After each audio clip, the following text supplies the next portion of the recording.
puji nama Tuhan, shalom semuanya. Salam sejahtera kepada jemaat Tuhan malam hari ini.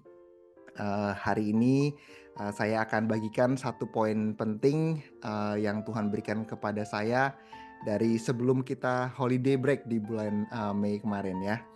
Ada satu kata yang Tuhan taruh di dalam hati saya mengganjal, dan kata ini nggak pernah keluar dari benak saya. Artinya ini mungkin Tuhan mau taruh poin ini karena poin ini penting sekali yang Tuhan mau kita dengarkan malam hari ini. Berarti ada dari kita yang kita perlu dengarkan, dan tidak hanya saudara yang hadir malam hari ini, tapi juga mungkin kalau saudara yang mendengarkan kembali tayangan ini melalui YouTube video. Kita ada channel ya di YouTube namanya Best California Connect. Dimanapun saudara berada, biarlah Tuhan bekerja dan melalui Roh Kudus memberikan remanya melalui firman Tuhan malam hari ini. Oke, poin yang saya akan bawakan ini berhubungan erat dengan Roh Kudus, saudara. Ini adalah poin yang hampir nggak pernah dibahas di gereja. Dan waktu Tuhan kasih saya kata ini, saya ingat-ingat kembali, pernah nggak ya saya dengar khotbah tentang ini? Dan seingat saya nggak pernah dengar khotbah ini. Seumur hidup saya nggak pernah dengar tentang ini. Dan bahkan saat saya membuka Alkitab saya tanya kepada beberapa rekan hamba Tuhan yang lain. Mereka juga bilang bahwa topik ini hampir nggak pernah dibahas di gereja. Jadi artinya poin ini Tuhan mau bicara spesifik kepada jemaat yang ada di sini.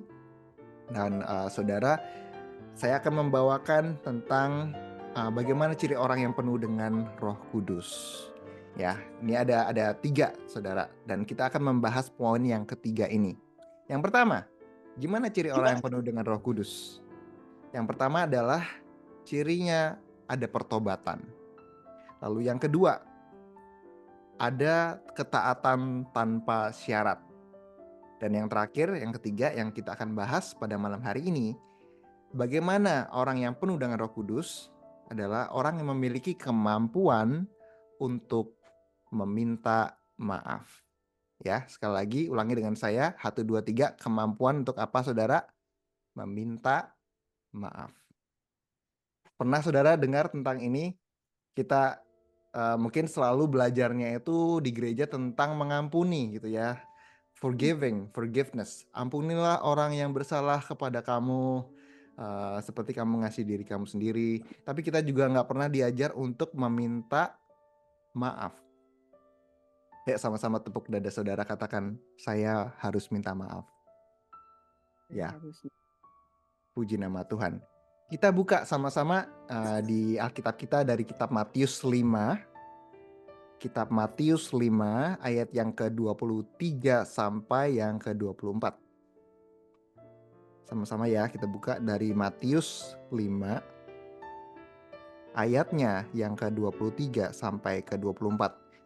Kalau ada saudara yang sudah ketemu, tolong katakan amin. Ayat 23 sampai 24. Betul. Iya, udah. Boleh dibacakan, Ci Shirley? Sebab itu jika engkau mempersembahkan persembahanmu di atas mezbah, dan engkau teringat akan sesuatu yang ada dalam hati saudaramu terhadap engkau, tinggalkanlah persembahanmu di depan mezbah itu, dan pergilah berdamai dahulu dengan saudaramu, lalu kembali untuk mempersembahkan persembahanmu itu. Puji nama Tuhan, terima kasih. Artinya apa? Sebelum kita mempersembahkan, kalau kita masih ada masalah sama orang lain, sama saudara kita mesti damai dulu, minta maaf dulu, selesaikan dulu. Baru kita persembahkan korban, itu ya. Jadi jangan kita kasih persembahan yang masih ada nodanya sama Tuhan, yang kotor. Dan sekali lagi poin saya di sini, orang yang penuh dengan Roh Kudus, apa saudara? Mampu untuk meminta dengan keras, katakan maaf. Puji nama Tuhan. Banyak orang, termasuk saya sendiri yang khotbah malam hari ini, tersindir dengan hal ini. Ini bukan topik yang mudah, saudara. Kita sering kali dengar tentang hal mengampuni ya. Ampunilah musuhmu, ampunilah mertuamu, ampunilah iparmu, apalagi ampunilah suami istrimu. Tapi kita nggak pernah diajarin untuk minta maaf. Nah, saudara, apa sih yang lebih sulit dari mengampuni? Nah, di sini saya catat yang lebih sulit dari mengampuni adalah minta maaf. Mengampuni itu juga sulit, saya juga tahu. Tetapi untuk minta maaf itu menurut saya itu jauh lebih sulit, saudara. Saya mencatat di sini bahwa mengampuni artinya kita mengakui bahwa orang lain itu salah sama kita. Dan kita membuat keputusan untuk melupakan hal itu. Kita let go. Oke, you yang salah, saya ampuni gitu ya. Jadi bukan kita yang salah. Itu mengampuni. Kita semua udah tahu kalau bicara mengampuni pasti udah ngelotok semua dari sini. Pasti udah di luar kepala semua, udah jago ngampuni. Tetapi kenapa mengampuni lebih gampang menurut saya dan minta maaf itu lebih sulit? Karena saya catat di sini bahwa definisi dari minta maaf itu adalah mengaku bahwa saya yang salah. Ya. Jadi saudara lihat ya perbedaannya di sini ya antara mengampuni sama kita minta maaf. Ya. Sulit saudara. Saya juga bisa merasakan betapa sulitnya malam hari ini. Termasuk saya juga. Saya jadi teringat kembali ketika saya itu difitnah, ketika saya dituduh yang bukan-bukan, sakit saudara. Dan memang sulit sekali untuk bisa minta maaf. Apalagi kalau hal yang kita minta maaf itu bukan kesalahan kita. Kalau kita merasa benar. Dan sekali lagi mengampuni artinya tadi apa? Saya mengakui orang itu salah sama saya dan saya lupakan. Tetapi minta maaf artinya kita mengakui bahwa saya yang apa saudara? Saya yang salah. Ya, ini sulit. Karena itu topik ini nggak banyak dibahas di gereja, saudara. Karena ini nggak nyaman topiknya. Kenapa? Karena kadang-kadang yang bicara juga nggak mau mengakui bahwa dia itu salah. Ini ada satu cerita gitu ya, ada satu guru sekolah minggu, dia ngajar anak-anak Sunday School. Nah, satu hari mereka lagi belajar tentang satu pemungut cukai yang pendek, karena saking pendeknya dia mesti naik manjat pohon supaya bisa melihat Tuhan Yesus. Nah, dia bilang nih sama anak-anak Sunday School-nya, dia bilang, nah Lazarus orangnya pendek, dia naik ke atas pohon supaya bisa melihat Tuhan Yesus. Dia bilang gitu. Nah, terus ada satu anak sekolah minggu yang nyeletuk sama gurunya. Dia bilang, Bu, salah Bu, bukan Lazarus yang naik. Tetapi siapa? Saudara tahu? Terus, Zakius, ya kan? Berarti si ibu ini salah sebenarnya. Nah, tapi karena gurunya ini nggak mau disalahin, dia gengsi. Gurunya bilang gini, saya tuh belum selesai ceritanya. Jadi sebelum si Zakius naik, si Lazarus naik duluan. Nah, terus dia disuruh turun sama Tuhan Yesus. Baru kemudian si Zakius naik ke atas pohon. Haleluya gitu ya. Manusia tuh kayak gitu tuh. Jadi nggak mau mengakui kalau dia salah. Ya, apalagi kalau orangnya pinter, iya. orangnya fasih berbicara gitu ya, nggak mau disalahin, pasti selalu maunya dia benar gitu. Nah, sulit saudara, sulit sekali. Karena itu saya catat ini adalah tantangan terbesar orang Kristen hari-hari ini, yaitu mengakui kesalahan. Ya, kalau boleh saudara berani tepuk dada saudara, katakan saya harus berani mengakui kesalahan saya. Ya. Orang yang penuh dengan Roh Kudus pasti mampu untuk mengakui kesalahannya. Kalau saudara orang yang nggak mau ngaku, kalau saudara nggak pernah mau mengalah, jangan bilang kalau saudara penuh dengan Roh Kudus. Ya, mungkin ada ya saudara yang berkata, Pak ayatnya di mana seperti itu? Alkitab ngomongnya di mana tentang itu? Ya saya kalau misalnya begitu saya bisa tunjukin sama saudara ada beberapa orang yang di dalam Alkitab itu yang penuh Roh Kudus dan 3 orang ini adalah contoh yang sangat-sangat baik sekali untuk kita ikuti ya, yang punya kemampuan untuk mengakui salah. Ya kalau mau gampangnya saya bisa bilang, ya lihat aja Tuhan Yesus gitu. Tuhan Yesus mengakui kesalahan yang bukan kesalahan dia. Dia mengakui kesalahan kita. Supaya kita ditebus, kita bisa punya kehidupan yang kekal. Dia mati di atas kayu salib atas kesalahan kita, bukan kesalahan dia. Nah, tetapi mungkin saya sering dengar dari beberapa orang, nah itu kan Tuhan. Tuhan kan maha kuasa, bisa ngelakuin apa aja. Maka oke, saya mau tunjukin sama saudara, ini manusia juga bisa. Dan saya mau tunjukkan sama saudara ada 3 contoh di sini. Yang pertama kita mau buka dari 1 Samuel 10 ayat yang ke-10. 1 Samuel 10 ayat yang ke-10. Ketika mereka sampai di Gibea dari sana, maka bertemulah ia dengan serombongan nabi. Roh Allah berkuasa atasnya dan Saul turut kepenuhan seperti nabi di tengah-tengah mereka. Ya, terima kasih Yeni. Di sini menunjukkan ada seseorang pertama yang penuh oleh Roh Kudus. Namanya siapa? Namanya Raja Saul. Ulangi, siapa saudara? Raja siapa? Saul. Nah, memang Saul ini banyak negatifnya, tetapi malam hari ini kita nggak mau singgung negatifnya.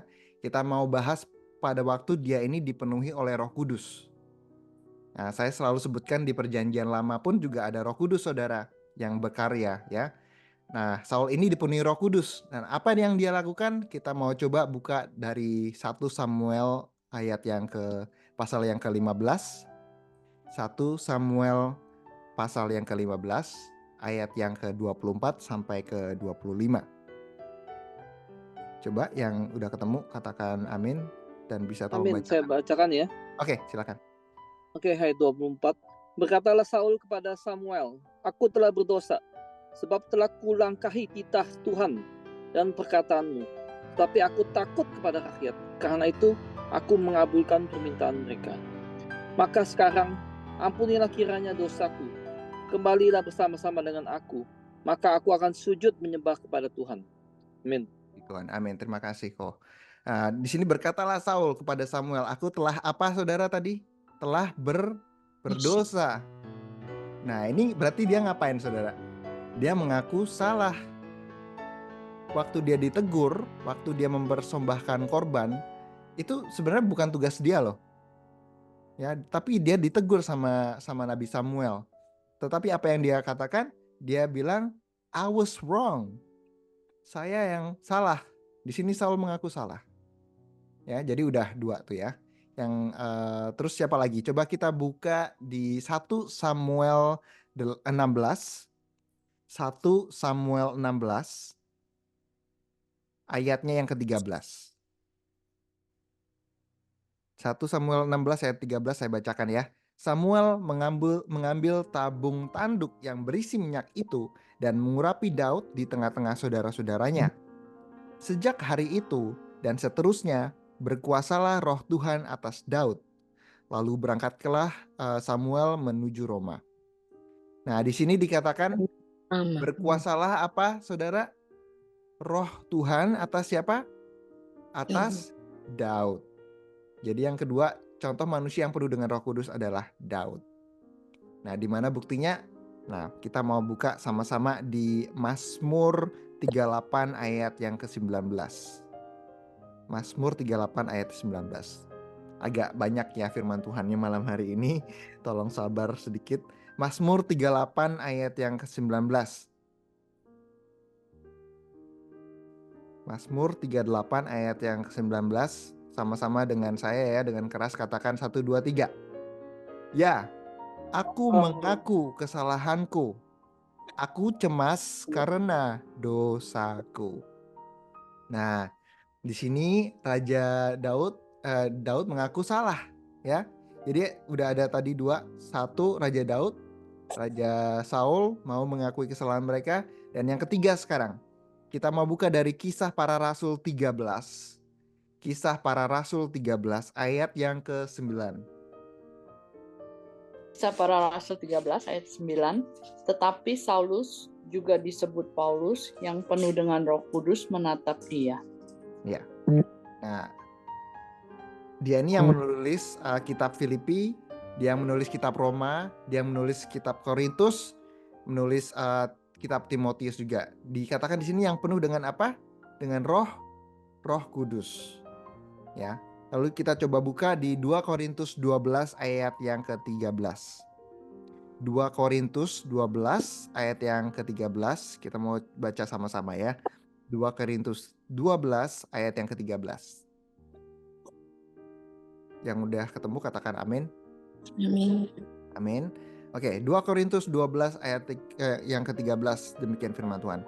Sebab dalam hal manakah kamu dikebelakangkan dibandingkan dengan jemaat yang lain? Nah, ini ceritanya ada konflik sama gereja ya, saudara. Selain daripada dalam hal ini, yaitu bahwa aku sendiri tidak menjadi suatu beban kepada kamu. Nah, baca yang terakhir 1, 2, 3.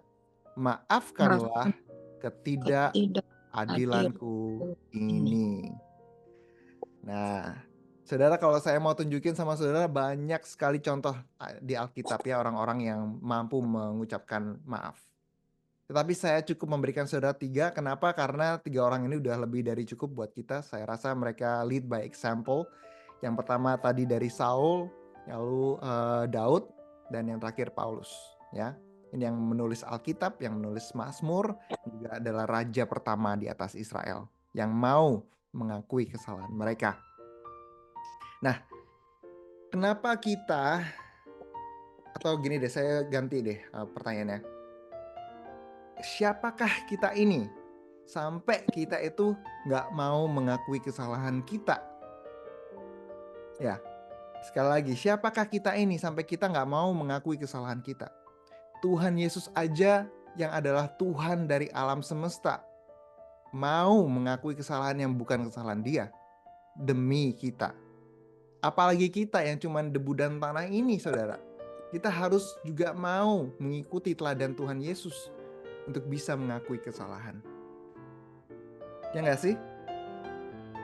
Tahukah saudara berapa banyak rumah tangga itu bisa dipulihkan sama Tuhan kalau ada satu orang yang mau ngaku salah?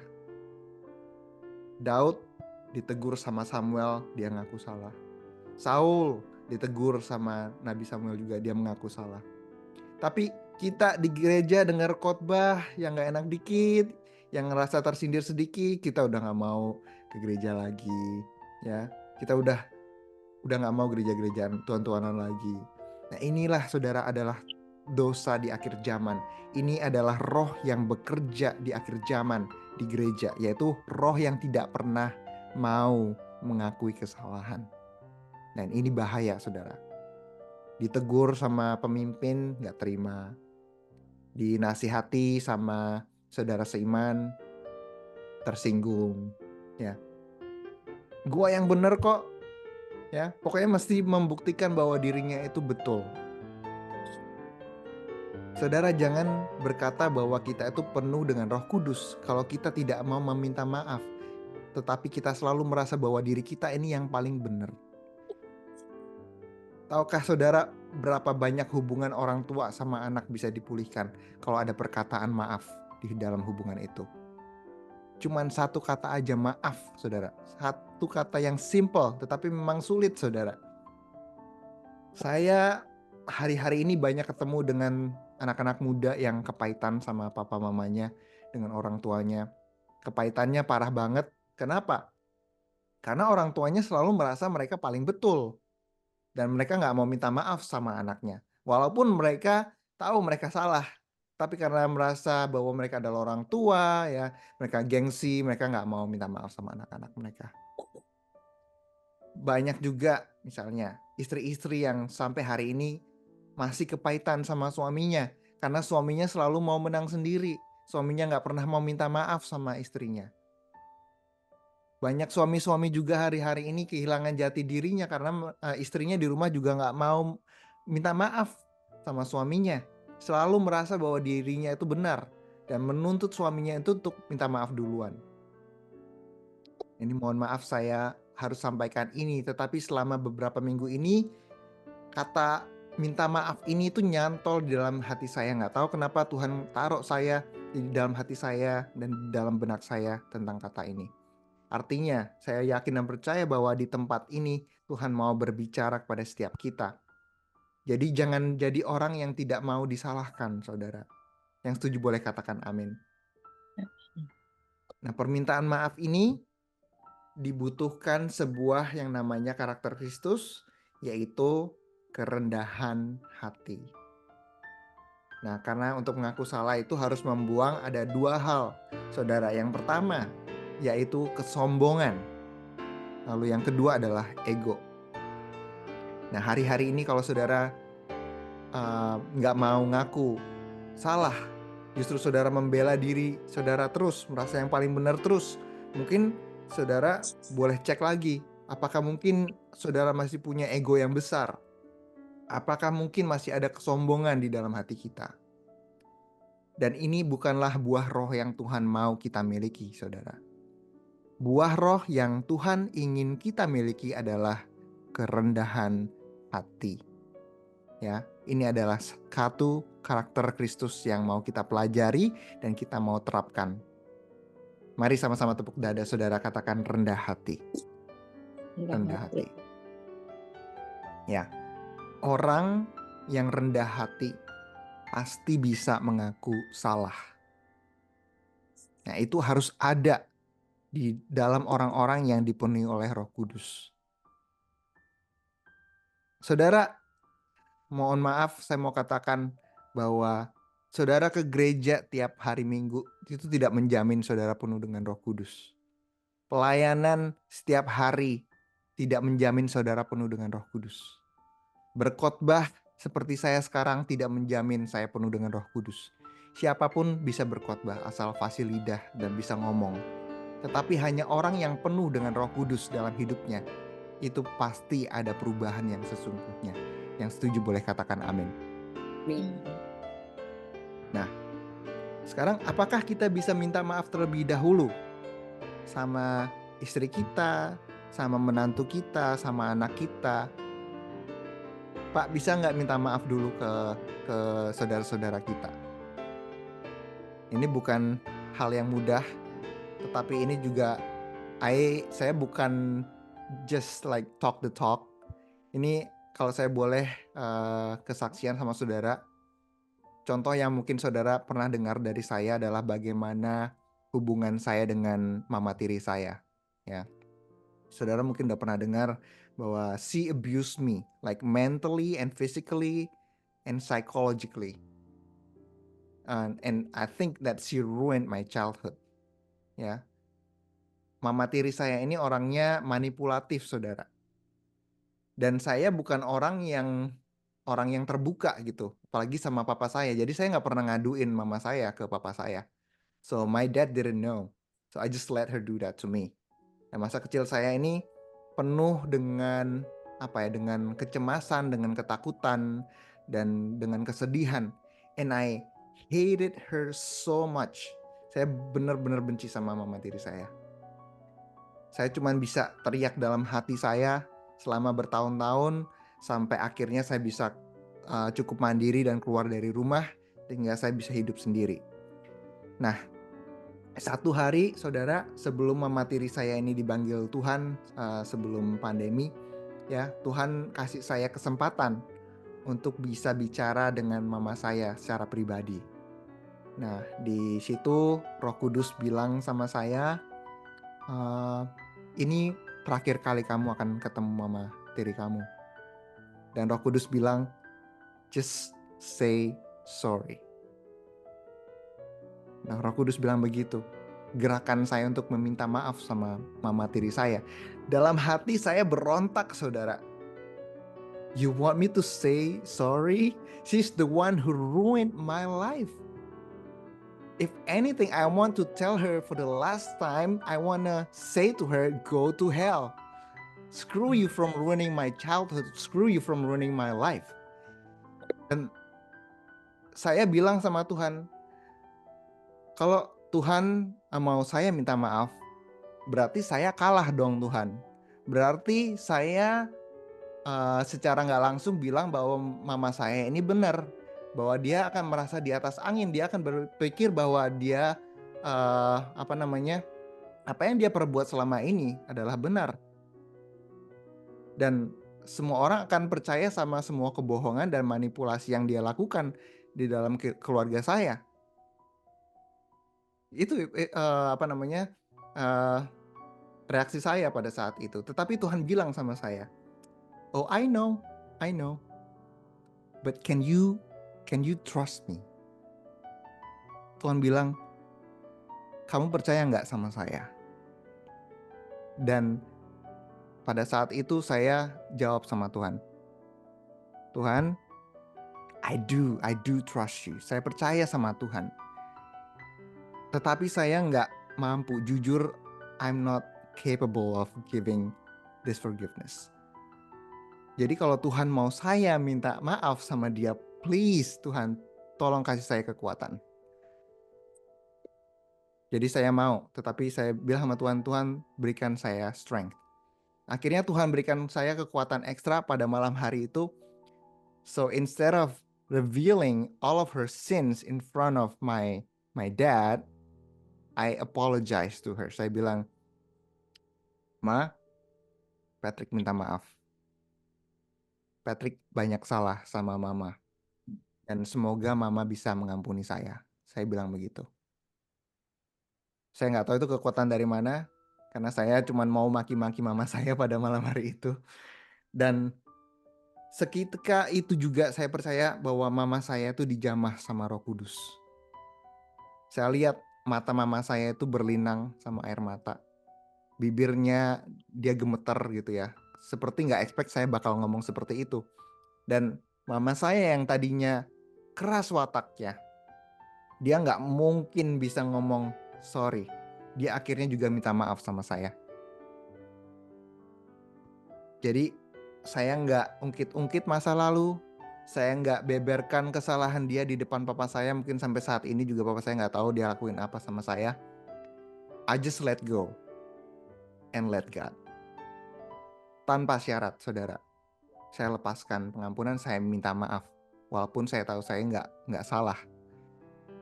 Nah, dan beberapa saat kemudian, saudara tahu mama tiri saya dipanggil Tuhan. Saya mesti balik ke Indonesia kapan lalu.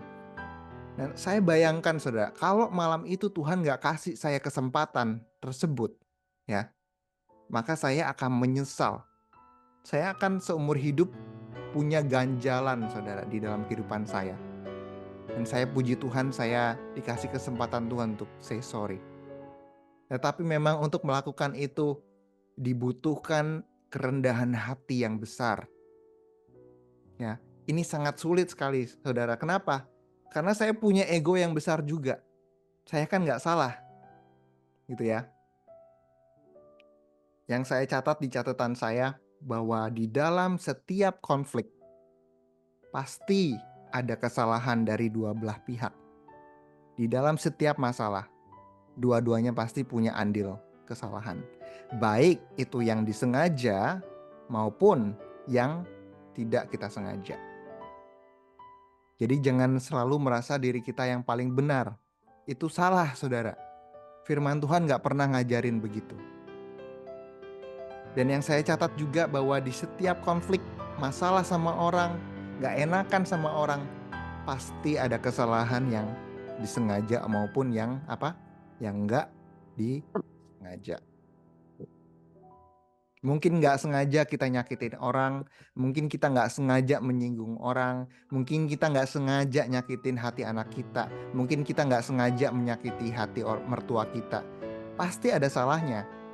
Dan dibutuhkan kepekaan, dan dibutuhkan Roh Kudus untuk bisa menyadari hal tersebut. Ini di catatan saya juga saya tulis di sini bahwa saying sorry is never a bad idea. Ulangi sama-sama dengan keras. 1, 2, 3. Saying sorry is never a bad idea. Dalam kondisi seperti apapun, minta maaf itu gak pernah salah, saudara. Mungkin saudara bertengkar di rumah tangga, mungkin saudara bertengkar di bisnis, saudara bertengkar di gereja, di pelayanan, dimanapun. Sorry is never a bad idea. Sorry is always the best idea. saya boleh merasa saya nggak salah, tetapi orang yang penuh dengan Roh Kudus pasti punya yang namanya kerendahan hati untuk bisa minta maaf. Yang percaya berikan tepuk tangan sama Tuhan yang paling mulia. Puji Tuhan. Oke, sebagai penutup dari poin ini, saying sorry, permintaan maaf harus disertai. Yang pertama, maaf harus disertai dengan ketulusan. Ulangi sama-sama, ketulusan. Ketulusan. Ya, harus tulus. Jangan kita cuman sorry doang, saya maafin tetapi udah gak mau hubungan lagi, udah gak mau ketemu lagi. Jadi bukan itu ya, itu berarti namanya gak tulus. Sorry saudara, tetapi kita harus tulus. Saya yang salah, udah titik sampai di situ, gak usah dilanjutin, gak usah diungkit-ungkit lagi masalahnya apa. Udah titik sampai di situ. Yang kedua, untuk kita meminta maaf, kita harus disertai dengan yang namanya pertobatan. Ya. Jadi jangan hari ini sorry, terus besok soro, saudara. Soro kalau saudara tahu di sini itu bahasa Jawa artinya ngenes, saudara. Ya, jadi harus ada yang namanya pertobatan. Yang ketiga, maaf harus disertai dengan perubahan. Ya. Mau nggak saudara punya suami yang selingkuh, terus sorry, minta maaf, terus besok selingkuh lagi, terus begitu sampai seumur hidup? Pasti saudara nggak mau ya. Tuhan juga sama, saudara. Kita jangan cuman say sorry doang terus kita ulangin lagi. Kita harus berubah. Sama-sama katakan berubah. Berubah. Dan saya percaya saudara, kalau saudara hari ini belajar untuk minta maaf, saudara ada yang namanya breakthrough yang luar biasa yang akan terjadi di dalam kehidupan saudara. Saudara, mungkin kita nggak punya waktu untuk saling minta maaf di tempat ini, tetapi nanti selesai ibadah, saudara praktekkan. Jangan dengan guyon, tetapi benar-benar bilang sama pasangan saudara, bilang sama anak saudara, bilang sama keluarga saudara, bilang sama saudaramu. Bilang begini, sorry kalau saya pernah menyakiti kamu, saya yang salah. Dan saya akan berusaha lebih baik. Saudara, saya percaya kalau saudara bisa lakukan itu, maka hubungan saudara akan dipulihkan Tuhan. Rumah tangga saudara akan dipulihkan Tuhan. Dan berkat-berkat Tuhan akan mengalir di dalam kehidupan saudara. Yang percaya berikan kemuliaan buat Tuhan. Haleluya. Dan apa saudara? Saya ngomong berkat orang yang penuh dengan Roh Kudus. Sebagai penutup, apa berkatnya? Kalau saudara hari ini bertobat, kalau saudara hari ini bisa melepaskan pengampunan tanpa syarat, saudara, yang pertama berkatnya adalah saudara akan diingat sama Tuhan.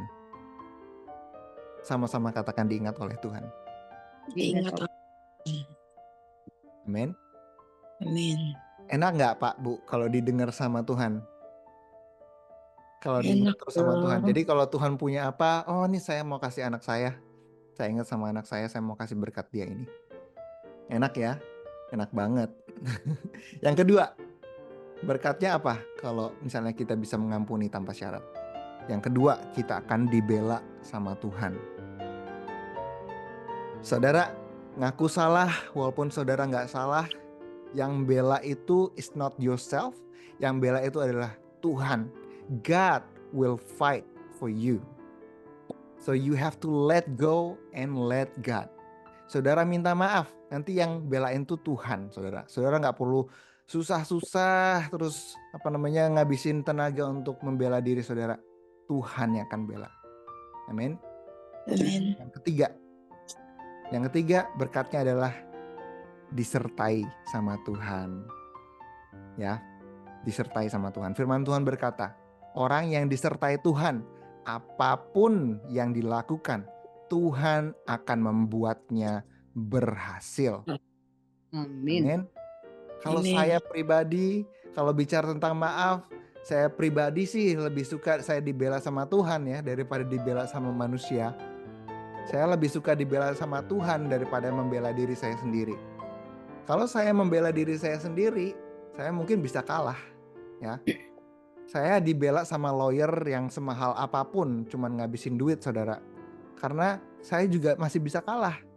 Tetapi kalau Tuhan yang menciptakan alam semesta ini yang membela saudara dan saya, maka kita nggak akan pernah kalah. Di dalam nama Tuhan Yesus yang percaya, sama-sama berikan kemuliaan buat Tuhan. Haleluya. Lalu kita juga jangan merasa yang paling benar, saudara.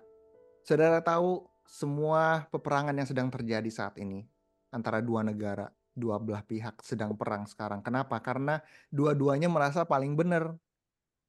Dan ini juga bisa terjadi di dalam lingkungan kita, di dalam keluarga kita, di dalam rumah tangga kita. Suami istri sama-sama merasa paling benar, ya nggak akan pernah ada juntrungannya, nggak akan pernah ketemu, saudara. Yang ada juga akan ribut setiap hari, nggak akan pernah ada damai di rumah tangga mereka. Boleh kita ke gereja, boleh kita pelayanan, kita boleh baca Alkitab tiap hari. Tetapi kalau sama-sama nggak mau ngaku salah, sama-sama merasa paling benar, ya nggak akan ada damai, nggak akan ada shalom di dalam keluarga mereka.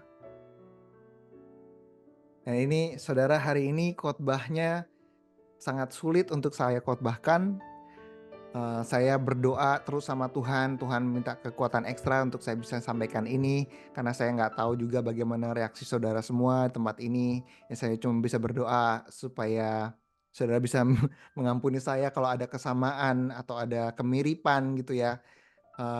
Karena memang saya tahu dan saya juga belajar, saudara. Sama-sama kita belajar di tempat ini. Betapa sulitnya untuk kita bisa mengaku salah. Apalagi kalau itu bukan kesalahan kita. Tetapi saya berdoa biar lewat firman yang diinspirasi oleh Roh Kudus ini, kita tidak hanya jadi pendengar yang mencatat, tetapi kita melakukan firman ini di dalam kehidupan kita. Amin.